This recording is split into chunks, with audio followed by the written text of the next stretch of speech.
to know. You still teach them, but you don't go kill yourself on teaching. If the state's going to tell you 60% of your test is coming from this category in math, if you're only going to have 5% of the tests, and it's only going to ask you 2 questions about it, tell me why you would spend 3 weeks to teach it. You can't. That's just true. Good question. So, yes, we tested it there. When's the last time we've asked teachers to sit down, take a 90-minute test? Praxis. But that's it. But that's it.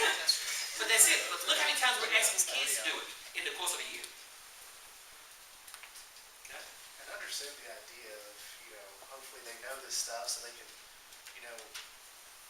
answer these questions, but it's like, I hang out with people who work on the Air Force Base and engineers, and I'm like, are you ever in a situation where you're told to do something and you're not allowed to look at any of the relevant material? Right. Right. That in a nutshell. Nobody else is held to the fire more so than educators. When was the last time there's been a report that says, police, you have to have 100% crime-free neighborhoods. Doctors, you have to have 100% of everybody lives through surgery. When was that report told? But educators, we got to have 100, but it's now gone. But it works its way back up. We want all our kids advanced or proficient. Have you told it to the police? Have you told it to the doctors and the lawyers? Somebody got to lose in the court case.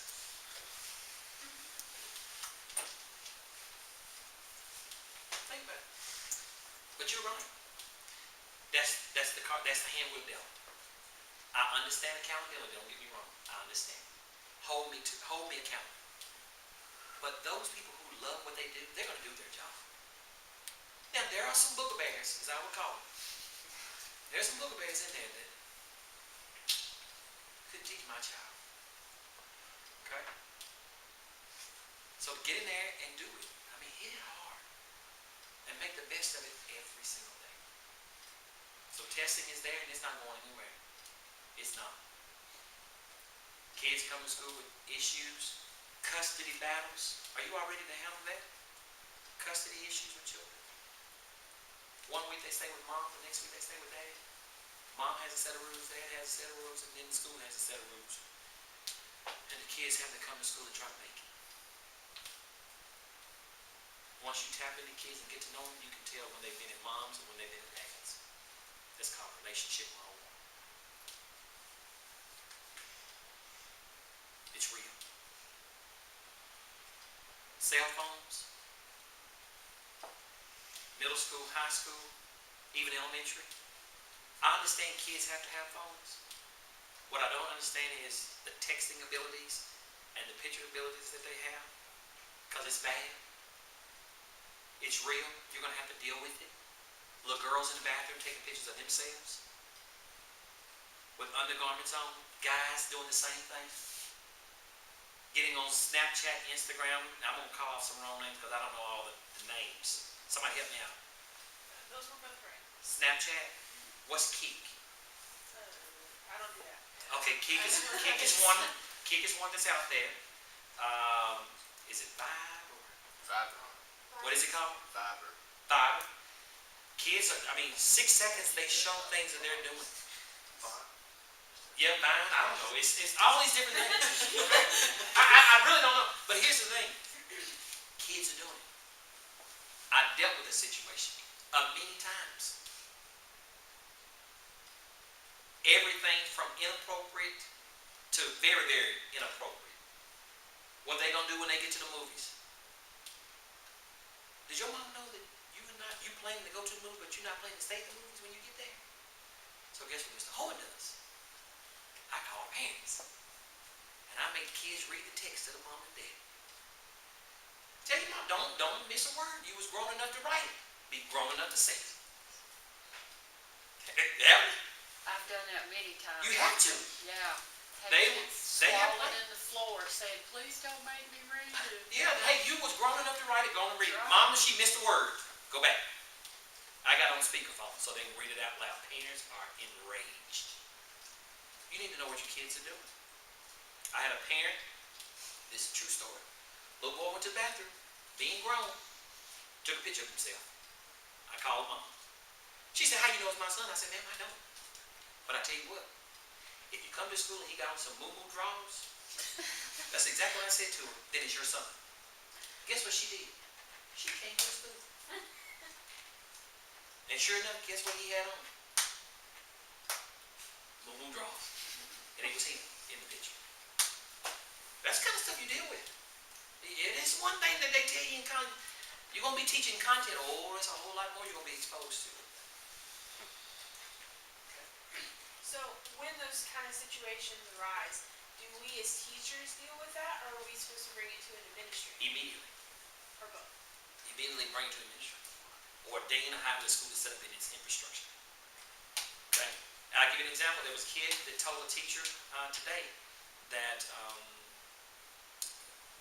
been beaten by the parent. Well, the rule is you can't coerce a kid in saying it. They have to just flat out just tell you. I told the teacher, make sure the kid writes a statement. This kid writes a statement, I need you to write down what the kid told you. And we'll turn it over to guidance. If it's visible, if you see bruises on a child, you see it, you can most definitely report it. If you don't see it, you can't start asking, can I see it? Because now it turns into, you've coerced them to show. Middle school. Yes? Where's your boundary with your faith and how you present that within your school? I know you were saying like you don't go against regulation that is upheld to that, Yeah. but as someone that's a youth group leader and stuff and wanting to do that within their school, hopefully one day, what's your boundary with that? Where do you? I have a Christian youth group, Fellowship of Student Christians, what we call it, a club, and they meet before school. And it's at will. You come and go as you please. They meet after school as well. But when I do my open house and I greet my parents, I stand before them, I tell them who I am, I give them my life's history, I let them know I was a single parented child with 7 kids, living in projects, raised on welfare, food stamps, I know all about it. I'm a Christian, I say I'm an ordained licensed minister, so that they know. And then I leave it there. Because you were saying you'll pray with your teachers Absolutely. or anything like that, and so I just didn't know where the boundary comes with even with students and with other faculty and anything like that where. If a faculty member comes to me, I have been approached. What about Okay. student? If a student comes to me, now I will most definitely give the parent a call. What about if the student comes to you as a teacher? Obviously, there are boundaries that you need to Absolutely. not pass, especially don't be alone. You don't want anything Yep. like that. But You there's allow just been a wisdom. lot of things I've heard, so I didn't know. You allow wisdom to kick in. If a kid wants to start getting to you on this one-on-one type stuff during the course of the school day, you always get your business. You always keep parents informed. Just want you to know, hey, Cary came to me today. He was disturbed. He even asked me to pray with him. I let him know that. And then you say, I did not move on that notion. Because here's the thing. You don't have to pray with him, but you can pray for him or for her. I tell them all the time, my moment of silence, well, I don't know what you do, but I pray. I walk my halls. You may think I'm just congratulating you, saying, Lord, hey, this kid's going to, in my mind. Okay? So it's there. And I'm not shameful of it. But I can't tell you that every person's like that. I have a scripture on my business card, and my business card, you have to take one. I'm not imposing. If you like a card, feel free. But it's on there. I have things in my office. You walked into my office. I didn't tell you to read it. If you read it, it's your fault. The Lord is. So, it's there. Good question. Very good question. But kids will pick up on that. I have a great young man, teacher who he loves what he does, and the kids go to him. They've had night services, concerts and things, and I mean they go in, and I love it. I love it. And I appreciate it. I have a very faith-based school, and I'm just stand for it. There are teachers, they're not ashamed of their walk with the Lord. We don't walk down the hall talking about, we don't do that. But there's times when it's intimate. And the group have got together and say, can we? Absolutely. I'll stop in a minute. So it's on tape now. I've been bringing it in my office. Yep. Go ahead. Do you feel that, testing aside, that the state is making decent strides to, actually really improve what's going on? Not, for a longest time, like Tennessee's been kind of the bottom tier in a rank amongst states, and even as the United States as a whole is kind of not where I think we should be based on just the resources we have available. So do you think we're trying to get better? Do you still think, or do you think that we're kind of stalling? It's a loaded question, man. I think the intentions are right. There are some motives that are wrong. Because I don't think there's enough people in the trenches who are being hurt.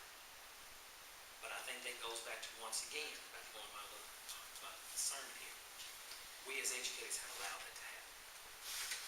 We've got to be a more vocal group, but yet a very professional group. Because I guarantee you this, if those types of regulations ever came down on lawyers, do you honestly think they're going to sit back and allow it to happen? The answer is no. The truth is, I appreciate efforts that are being done, but at the end of the day, what is a grade? Who is the grade really for?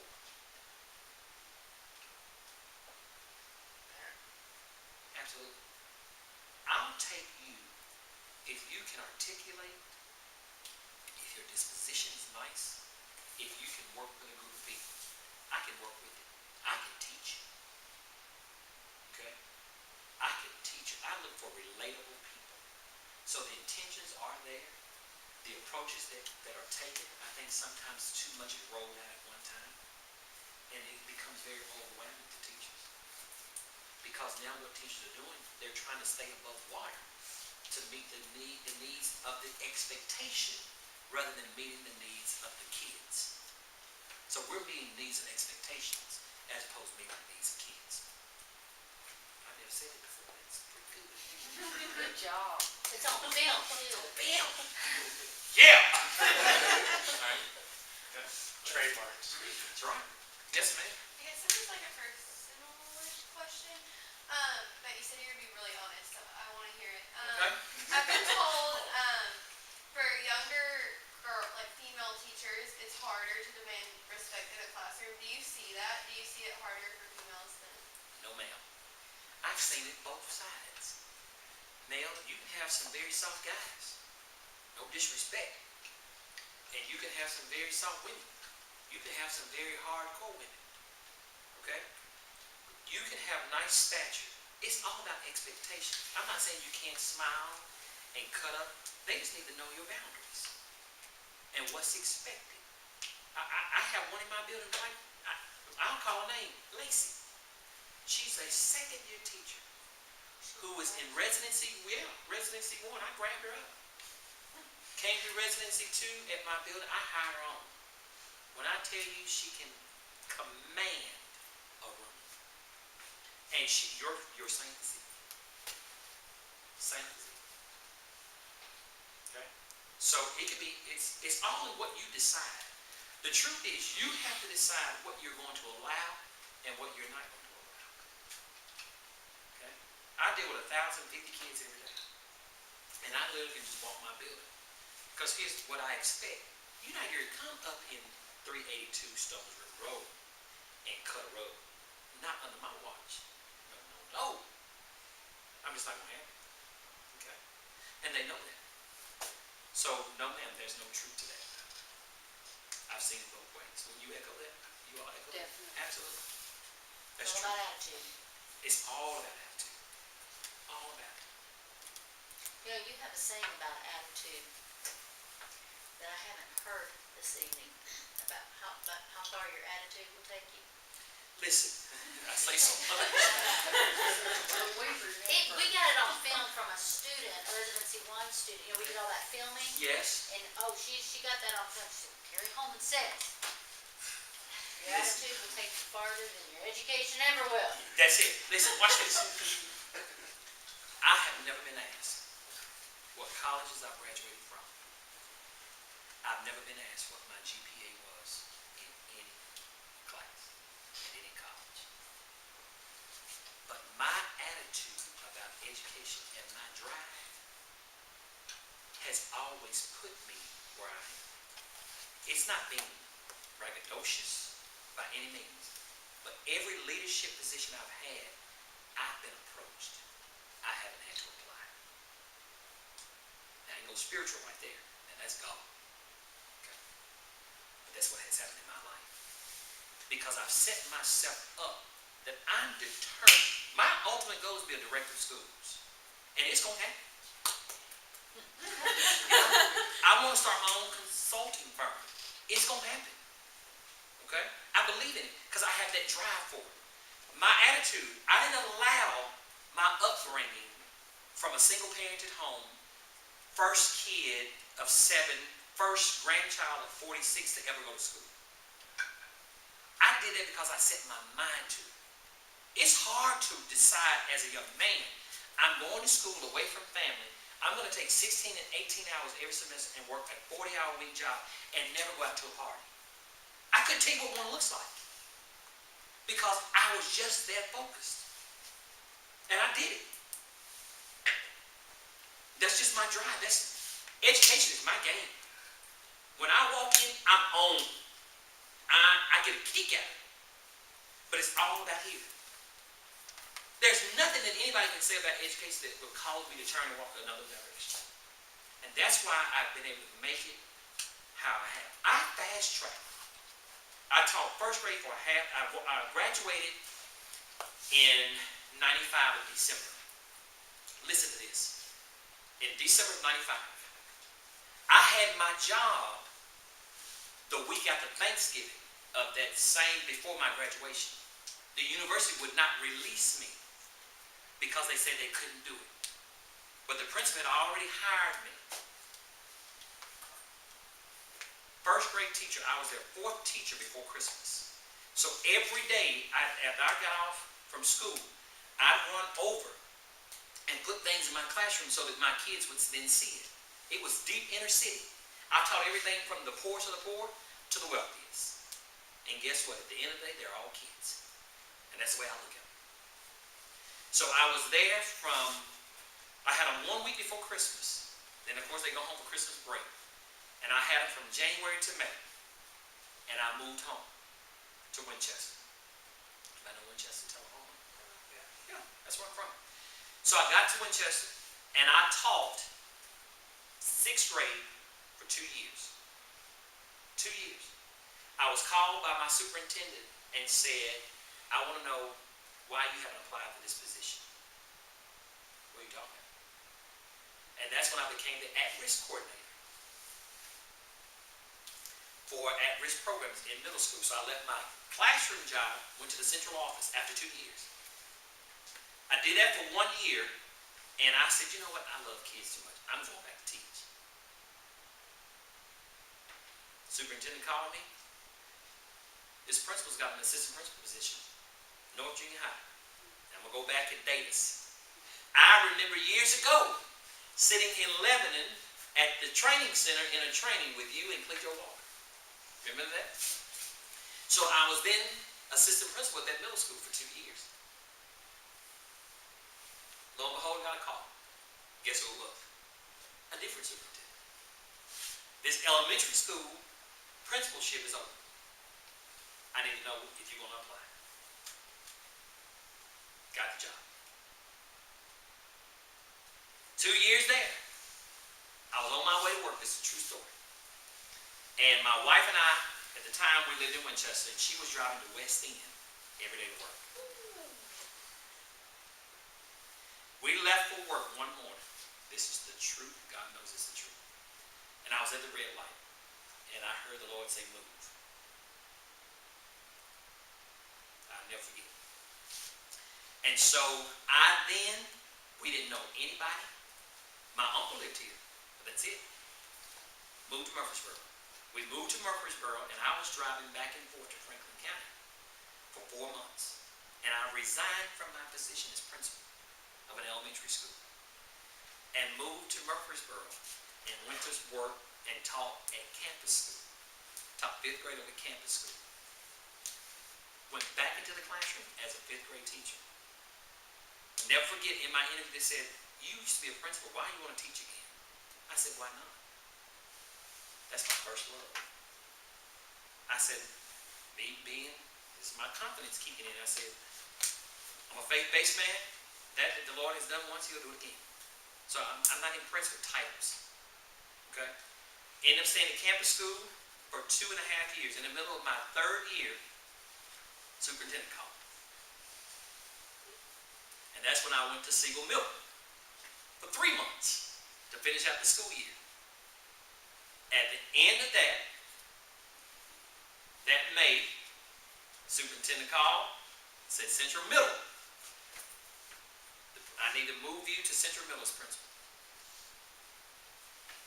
And I spent 4 years there. Closed it, and then moved to Laverne. They placed me in Laverne. So that's my path. But my position has been my attitude. My attitude. Everything that I do, I'm going to give it my all. I just believe it. Every kid, every day. Every teacher, every day. Now, I'm not going to sit here and set this up and say, you think there are teachers that don't like me? Absolutely. You think there are kids that don't like me? You best believe it. I can't worry about that. I've got a job that I have to do. And I'm not here to make friends. I'm here to do a job. And that's what you got to understand.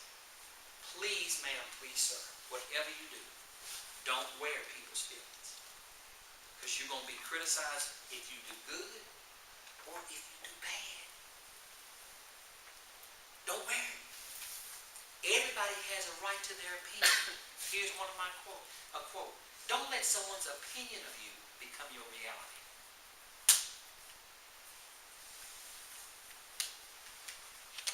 Your attitude is everything. Your attitude, trust me, will get you a job quicker than your degree will. Because I've interviewed some folks who are quite smart, know the content, but lo and behold, can't relate to kids. And I have to move on. That's true. I feel like I need to pass the offering bucket. All right, but I love to have a good time. I love to have a good time. I make it a point to have a good time. We do some crazy, I've done some crazy things as a principal. Elementary principal, I slept on the roof at night. Kids would throw me daddy cakes up on the roof. And I was taking. You know, I've done lock-ins in my building. Middle school lock-in. I had 250 kids spend the night in the building. We did it 4 years straight. Stayed up all night long. They'd leave at 7 o'clock, I'd go to the job fair the next morning. Be there at 8 o'clock. Like it. But I believe in kids. I do. My 4th grade teacher, who was inspired me. My 4th grade teacher. I had some great teachers. Every administrator I've worked for, I've picked up something from each of them to build me who I am today. Every university that I've gone to, I've picked up something that makes me who I am today. But above all, it's my faith in God. That's why I can do what I do. I don't worry. I don't stress. I refuse to.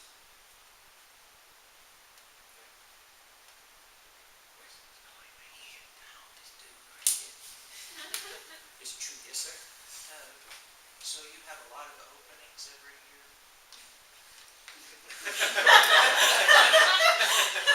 Not swallow this. The truth is yes. And here's the thing. I'm glad you asked that question. Principals have to, when a person doesn't do his or her job, it's called non-renew. Here's what I believe. When you have the resources in place and you don't embrace them, you really non-renew yourself. I simply have to sign the papers. Okay? In addition to that, we're on the north end of the county. Most of my teachers live in Murfreesboro. But I've had very few who've actually left my school to go to another school. But I've had many from my building who left my building who are now in administration. I have 8 who left my building who are now in the county somewhere as either a coach or an assistant principal. And I've had many that move out of state. But very few who have left my building and gone to another school. I can only think of about 3 or 3. But yes, it does happen. I mean, there's years I've hired 13, 14 teachers. Not that I want to, but when people have babies, and here's the thing, snow was last week. It's a running joke in my building because a couple years ago, we had all those snow days. That year I had 6 people come popping up with babies. So now the running joke is, when it's snow, I need y'all to find some other activities to engage in. And it needs to be sledding. You know, because babies, I can't control when babies come. But that's you know, you lose good people. They go home with their children. I understand that. People move out of state. People take promotions, and I kudos. Dr. Dillard, who's one of the professors here, she was my teacher, and I knew once she got hooded, she was gone. And sure enough, she came over here and did she. But that happens. And you just have to keep going. You do. But I have people who've been with me since I've gotten there. And your interview started today. That's right. Y'all started this morning. When I walked in the room. And principals talk, and they call us. Principals do talk. I mean, I had, at Christmas, I'll give you this. At Christmas, I had a teacher retire. I had a teacher that went to the high school because he wanted to go to high school. And I called them. I said, do y'all know any social studies, any science people? Where's science and math?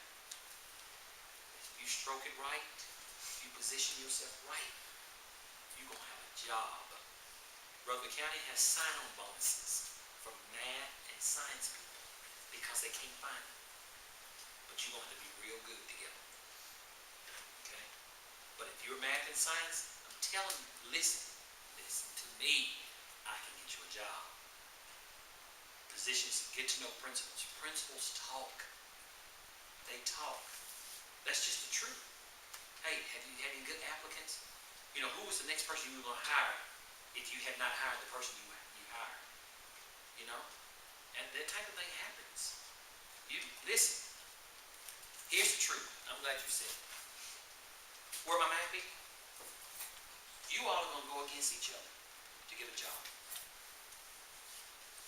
Let that soak in. The 4 of you may be sitting in some principal's office, and the realization is, hey, I like you. Hey, you cool, dude. But I'm going to get this job. That's the attitude you got to have. Okay? So just know that. Science, same way. You may end up walking in, and the person you've been in class with all this time ends up getting the job over you. So here's the question. What sets you apart from the other applicants? That's your takeaway. What is it that causes that principal to want you right then? And then they call us and say, what's that person really like? Yep. And I have a question I say at the very end of my interview. Based on everything you've told me today, if I were to go on Facebook, would your Facebook page be a reflection of your interview? I'm just telling you, clean it up if you haven't. Okay? Yes. Is it smart to have one that's clean or just not have one? You asked a loaded question. I have never had one.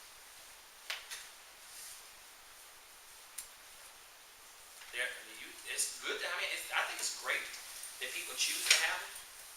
I just don't have time. Be putting on that we chilling at the restaurant. with my wife and the boys. Who needs to know that? That's why people getting robbed in their houses, because they ain't home. Tell people where you are. Yeah, I mean, that kind of thing. I mean, it's great networking, I guess. I choose not to do it. My thing is, if I need to talk to you, I want to call you. I don't even like texting. And I don't like people to text me. You know? Unless I know you real good. And hey, I'll text you right back. Sometimes he'll text you right back. But you know what? Here's the truth. Truth is, I'm just like, my phone, I don't even know where it is. Is it over there? I don't even know. Oh, well. I don't know. My phone is truly just a phone. I don't do all the extra stuff on it. I could tell you what half of the stuff is on it. Okay. So just clean it up. You're a professional and people are looking for things. Kids will get on it. They take a picture. Hey, can we take a picture? You know, y'all take a picture together and they put it on their Facebook page. I'm hanging out with my teachers. Lying. Y'all in school, in a program. Took a picture together. Like that. That's just the day that we live in. But don't stop living because of that. I still hug kids. I know who to nod upside the head. You know, that's relationships. Quick guys, I've learned very quickly. When females come to you, I'm quick. I can turn on a dime in a minute, and that's how I hug. School, church, however, because kids, after teaching first grade, stand there and hug one. You're gonna learn real fast. Come on, little buddy, get that leg. I tap, my own leg. You know, that's just the truth. So you pick up those things as you go. You do.